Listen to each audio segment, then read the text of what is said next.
और आशा नहीं पूर्ण विश्वास है कि सुल्तानगंज प्रखंड में भी ईद उल अजहा यानी कि बकरीद शांति पूर्वक मनाया जाएगा।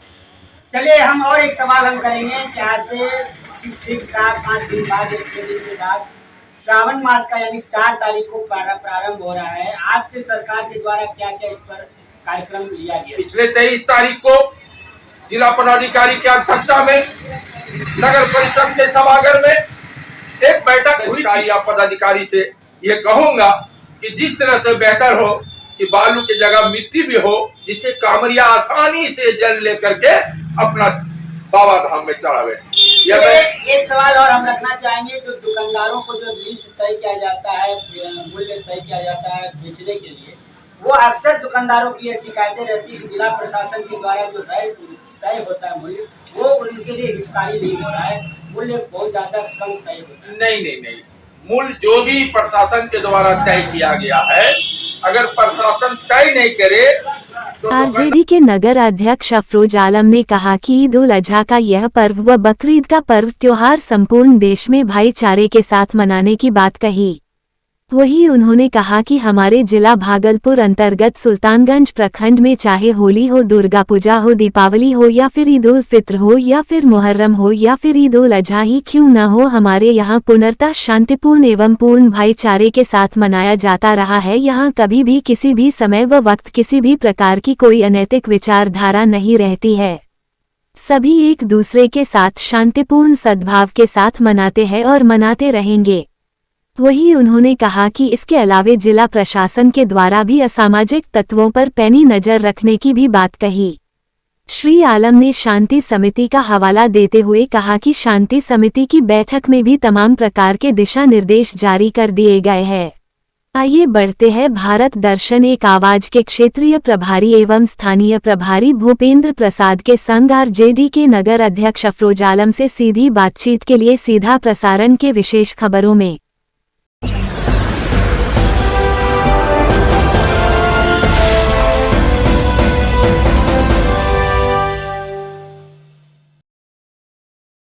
श्री आलम ने कहा कि देश हो, राज्य हो, जिला हो या फिर प्रखंड हो, सभी आम वासियों के लिए एक ही सिद्धांत, एक ही संदेश हर धर्म, जाति, समाज के लोगों के द्वारा दिया जाता है कि आप सभी सौहार्दपूर्ण वातावरण में पर्व त्योहार मनाएं, न कि अनैतिकता के साथ मनाएं। सभी जाति धर्म के लोगों के लिए यही संदेश रहता है कि हर पर्व त्योहार को आप भाईचारे और प्रेम भाव से मनाएं। उन्होंने ईद उल अजहा को लेकर जारी दिशा निर्देश की जहां चर्चा की, वहीं दूसरी तरफ प्रखंड के तमाम ईदगाहों और मस्जिद में होने वाले नमाज अता की सूची भी जारी की। तारांकन भारत दर्शन एक आवाज के क्षेत्रीय प्रभारी से आरजेडी के नगर अध्यक्ष ने अपने बातचीत क्रम में क्या कुछ कहा, आइए जानते हैं उनकी बातें उन्हीं की जुबानी। भारत दर्शन एक आवाज में संजीव, मेरे साथ है कैमरा पर भूपेंद्र प्रसाद जी। आज हम जिस जगह पर, वो बिहार राज्य अंतर्गत भागलपुर जिला के सुल्तानगंज प्रखंड में हमारी बातचीत होने जा रही है। यहाँ के सत्ताधारी पक्ष के अधिकारी हैं, जिनसे हम 2 विषयों को लेकर के आज खास तौर पर हम बातचीत करेंगे। प्रथम तो यह है कि आगामी 2 दिन के बाद बकरीद का मौसम है, साथ ही साथ श्रावण मास का भी प्रारंभ 4 तारीख से हो जाना है। ऐसी स्थिति में इनके सरकार के द्वारा क्या क्या व्यवस्थाएं हो रही हैं, क्या सरकार के द्वारा जो व्यवस्था दी जा रही है वो बोल बम कांवरिया के लिए या बकरीद को लेकर के क्या गाइडलाइन है, इन सारे विषयों को लेकर के बातचीत करेंगे। आज विशेष तौर पर हम राजनीतिक मुद्दों पर ज़्यादा हम बातचीत नहीं करेंगे, क्योंकि माहौल अभी दूसरे तरीके का है। क्योंकि कारण ये कह सकते हैं कि निश्चित तौर पर यहाँ पर अभी धार्मिक बात लेकर के हम आए, राजनीतिक संबंधों पर हम ज़्यादा चर्चा नहीं करेंगे, क्योंकि राजनीतिक समय के लिए राजनीतिक विषयों पर हम ज़्यादा चर्चा करेंगे। सिर्फ हम आज बात करेंगे कि बकरीद को लेकर के क्या क्या व्यवस्थाएं हैं और मस्जिदों में क्या दिशा निर्देश दिया गया है। ये अधिकारी भी हैं, जिला के अध्यक्ष भी हैं, तो इनसे जानने का नगर अध्यक्ष हैं, क्षमा चाहेंगे, राष्ट्रीय जनता दल के नगर अध्यक्ष हैं। हम यह भी जानने का इनसे प्रयास करेंगे कि इनकी अभी वर्तमान में सरकार है, क्या जो बोल बम को जो व्यवस्थाएं दी जा रही है, क्या वो सकारात्मक तरीकों से उनके लिए हितैषी है। कुछ ऐसे सवाल होंगे जिनका जवाब हम इनसे लेंगे। चलिए आइए पहले इनसे लेकर परिचय फिर आगे की होगी इनसे बात। क्या शुभ नाम है सर आपका? मेरा नाम अफरोज आलम, मैं नगर अध्यक्ष राष्ट्रीय जनता दल सुल्तानगंज। चलिए, पहली बात तो ये है कि अभी 2 दिन के बाद बकरीद का मौसम है 29 तारीख को जी। चांद के मुताबिक पूरे भारत नहीं पूरे वर्ल्ड में हम लोग का ईद उल अजहा का जो त्योहार है, बोल चाल में लोग उनको बकरीद भी कहा जाता है। उस दिन सभी मस्जिदों में ईद उल अजहा की नमाज होगी। हमारे सुल्तानगंज थाना अंतर्गत जो हमारे दिलगोरी ईदगाह मैदान में 7 बजे सुबह ईद उल अजहा की नमाज होगी। कोलगामा में 7 बजे मस्जिद में नमाज होगी। महेसी में 7:30 बजे मस्जिद में नमाज होगी। कासिमपुर में 7 बजे मस्जिद में नमाज होगी। नवादा में 6:30 बजे मस्जिद में नमाज होगी। हमारे मिर्जा गांव में 7 बजे ईद उल अजहा की नमाज होगी। हमारे बड़ी मस्जिद साई मस्जिद जो बालूघाट रोड में है वो 8 बजे होगी। हमारे छोटी मस्जिद स्टेशन रोड में 8 बजे होगी। हमारे जंगीरा मस्जिद में 7 बजे होगी। गोरगढ़ मस्जिद में 7:30 बजे होगी। कमरगंज मस्जिद में 7 बजे होगी। और इस्लामगंज, इस्लाम नगर और रहमत नगर में भी 7 साढ़े 7 के बीच सभी मस्जिदों में 7 से 8 के बीच तमाम जगह मस्जिदों में ईद उल अजहा की नमाज पढ़ी जाएगी। उसके बाद लोग अपने अपने घरों में कुर्बानी देंगे। ईश्वर ने कहा है कि जिनके पास धन है, जिसके पास दौलत है, अल्लाह ताला ने फरमाया है कि उनको वाजिब है कि वह अपने घरों में कुर्बानी दे। और ये कुर्बानी 29 तारीख, 30 तारीख और 1 तारीख 3 दिन तक चलेगा। और पूरे इस कुर्बानी में अगर हमारा हिस्सा जो आता है, चाहे हम घर में एक छोटा सा बकरा करेंगे तो उस बकरे का जो हिस्सा है उस हिस्से का हमको 3/4 हिस्सा करना है, जिसमें 1/4 हमें घर में रखना है और 1/4 हमें मोहल्ला टोला में बंटवाना है और 1/4 हमको गरीबों के बीच देना। क्या गाइडलाइन है सरकार के द्वारा? सरकार के द्वारा गाइडलाइन है शांति पूर्वक आप ईद उल अजहा यानी कि बकरीद को मनावे, विधि व्यवस्था को कंट्रोल में रखे।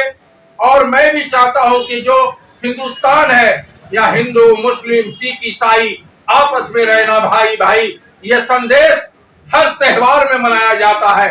चाहे वह हिंदू भाई का दुर्गा पूजा हो या ईसाई भाई का पर्व हो या मुस्लिम भाई का बकरीद हो, सभी पर्व को हम लोग एक दूसरे से मिलकर हमेशा शांति पूर्वक मनाते हैं। और आशा नहीं पूर्ण विश्वास है कि सुल्तानगंज प्रखंड में भी ईद उल अजहा यानी कि बकरीद शांति पूर्वक मनाया जाएगा। चलिए, हम और एक सवाल हम करेंगे कि आज से ठीक 4-5 दिन बाद, 6 दिन के बाद श्रावण मास का यानी 4 तारीख को प्रारंभ हो रहा है। आपके सरकार के द्वारा क्या क्या इस पर कार्यक्रम लिया गया? पिछले 23 तारीख को जिला पदाधिकारी की अध्यक्षता में नगर परिषद के सभागार में एक बैठक हुई थी, जिसमें हम लोगों ने भी कई सवाल माननीय जिला पदाधिकारी महोदय को रखा। मुझे आशा नहीं पूर्ण विश्वास है कि यह महागठबंधन की जो सरकार है 2022 से बेहतर इस बार 2023 में सामने मेला का इंतजाम हो रहा है।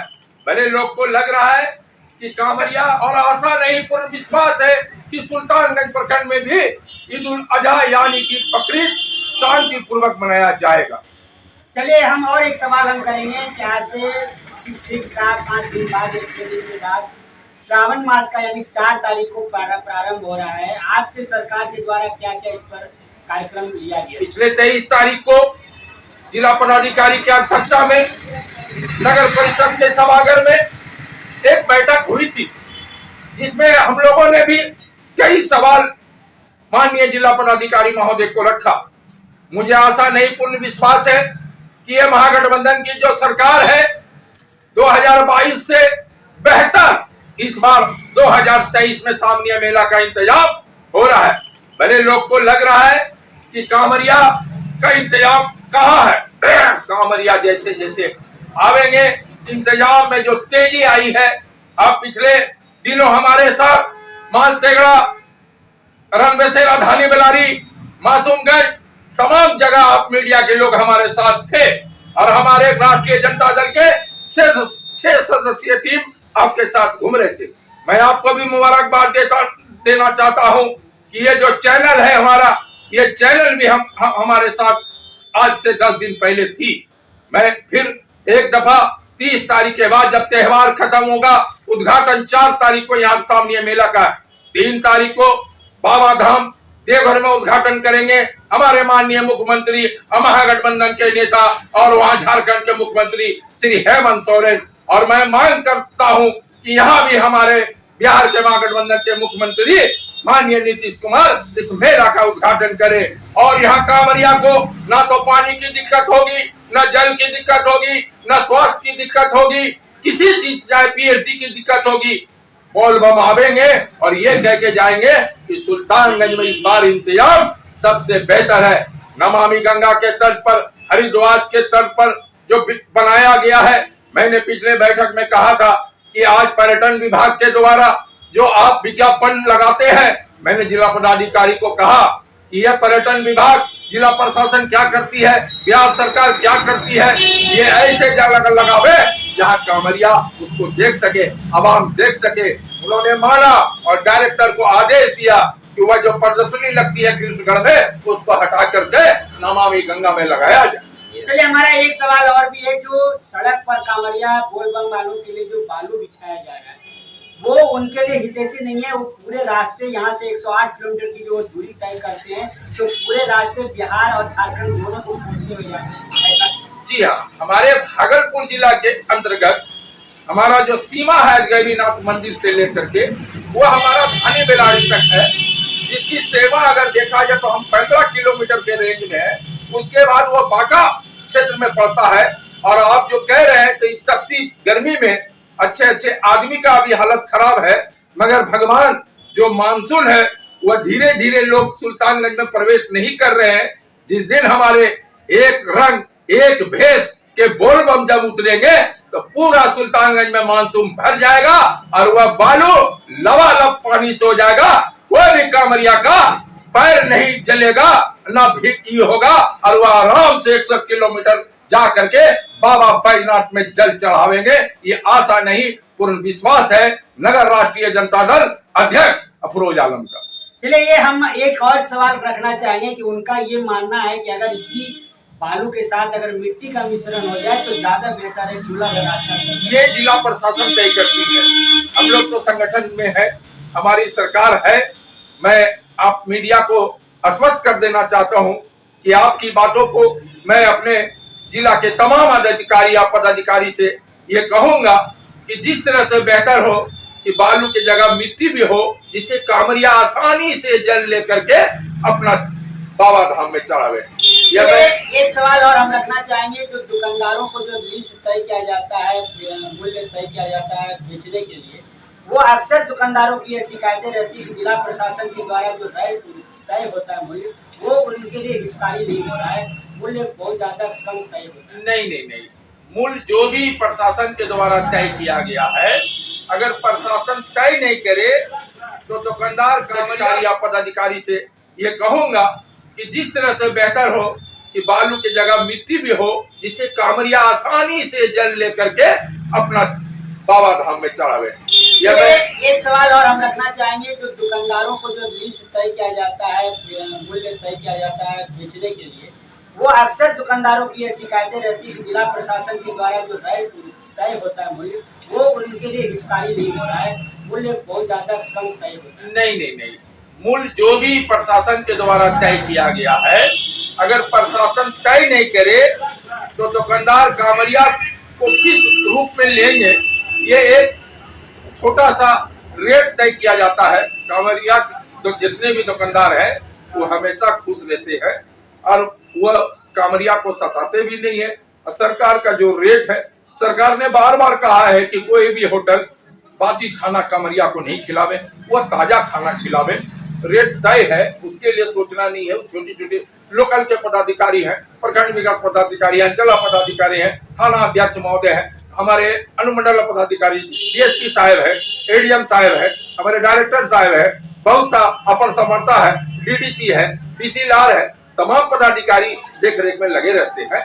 मैं उनका भी शुक्रिया अदा करना चाहता हूं। चलिए, एक सवाल और है हमारा कि धाती बिलारी जो जगह है, वहाँ से लेकर के कांवरिया पर तक 11,000 का तार बिजली विभाग। जी हाँ, उस दिन भी मैं हम लोगों ने देखा था कि रेल बसेरा के ऊपर में 11,000 तार थी तो उस दिन भी मैंने बिजली एसडीओ और ओवरसीयर को कहा है, मगर ऐसी घटना नहीं होती है। जब धार्मिक लोग निकलते हैं तो धर्म के प्रति भगवान भी देखते हैं कि इनको नुकसान नहीं पहुंचाना चाहिए, और मैं आशा नहीं पूर्ण विश्वास करता हूं कि उस 11,000 तार से कोई भी कमरिया को नुकसान नहीं पहुंचेगा।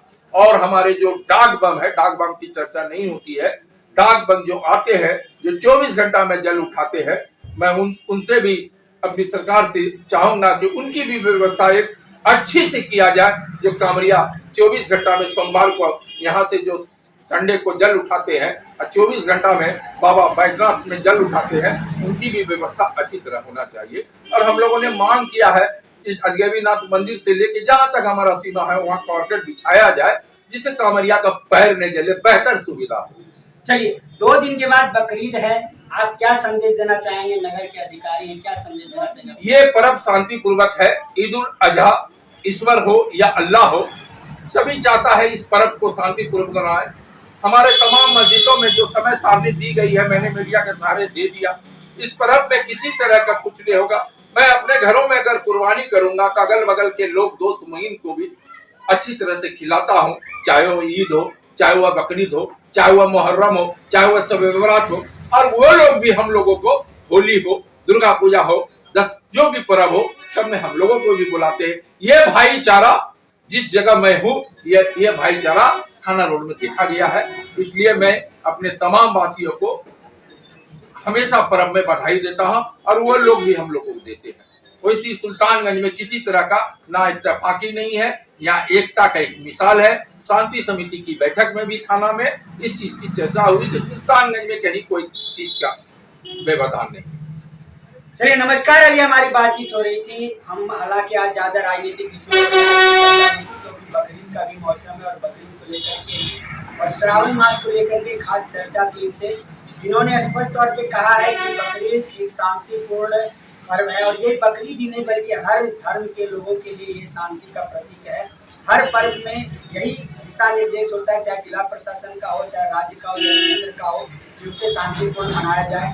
किसी भी प्रकार का मतभेद या भेद नहीं होनी चाहिए। साथ ही साथ इनसे हमारा 2-3 सवाल रहा कि कांवरिया पथ पे जो बालू बिछाने का जो काम हो रहा है वह उनके लिए हितैषी नहीं है, क्योंकि जिस प्रकार की गर्मी पड़ रही है, अगर बारिश ना हो और अगर जिला प्रशासन के द्वारा अगर उस पर जल का बेहतर छिड़काव ना हो तो निश्चित तौर पर काफ़ी समस्याएं हो सकती है। क्योंकि जाते जाते यहाँ से 11 से 12 किलोमीटर का दूरी होता है अजगैबीनाथ से लेकर के दाती बिलारी की अगर हम बात करें तो वहाँ तक जाने के क्रम में काफ़ी ज़्यादा समस्याओं का सामना करना पड़ता है, और पूरा रास्ता धूप में रहता है, जिसके कारण बालू इतना तप्त हो जाता है 2 किलोमीटर चलना भी दुर्लभ हो जाता है। ऐसे में पाँव में फोका भी हो जाता है। इसलिए लोगों का यह भी कहना है, बोलबम के लोगों का, कांवरिया बोलबम के लोग जो जाते हैं, भक्तजन जाते हैं, उनका कहना है कि अगर इसके साथ अगर मिट्टी का भी अगर मिलावट करके अगर उस पर बिछा दिया जाए तो शायद यह रास्ता 108 किलोमीटर का जो रास्ता है वह कहीं न कहीं 21 किलोमीटर के रास्ते के रूप में तब्दील हो जाएगा, ताकि लोग शांतिपूर्ण वहाँ पर सफर कर पाएंगे और दूरी कम नजर आएगी। चलिए, अपने संवाद को देते हैं विराम, क्योंकि ज़्यादा हम इनसे चर्चा नहीं कर सकते। आज विषय राजनीतिक मुद्दा को लेकर के नहीं था, बल्कि धार्मिक मुद्दा को लेकर था। चलिए, आगामी दिनों में इनसे होगी तर्क वितर्क, खास करके राजनीतिक मुद्दों को लेकर के, तो फिर होगी विस्तृत बातचीत। अपने संवाद को देते हैं विराम, वापस लौटते स्टूडियो की ओर। नमस्कार। आप देख रहे थे भारत दर्शन, एक आवाज के क्षेत्रीय प्रभारी एवं स्थानीय प्रभारी भूपेंद्र प्रसाद के संग आरजेडी के नगर अध्यक्ष अफरोज आलम से सीधी बातचीत के लिए सीधा प्रसारण के विशेष खबर। भारत दर्शन, एक आवाज मीडिया न्यूज चैनल पर सबसे पहले और सबसे तेज खबरों को देखने के लिए चैनल को सब्सक्राइब, लाइक, शेयर करना न भूलें, अवश्य करें।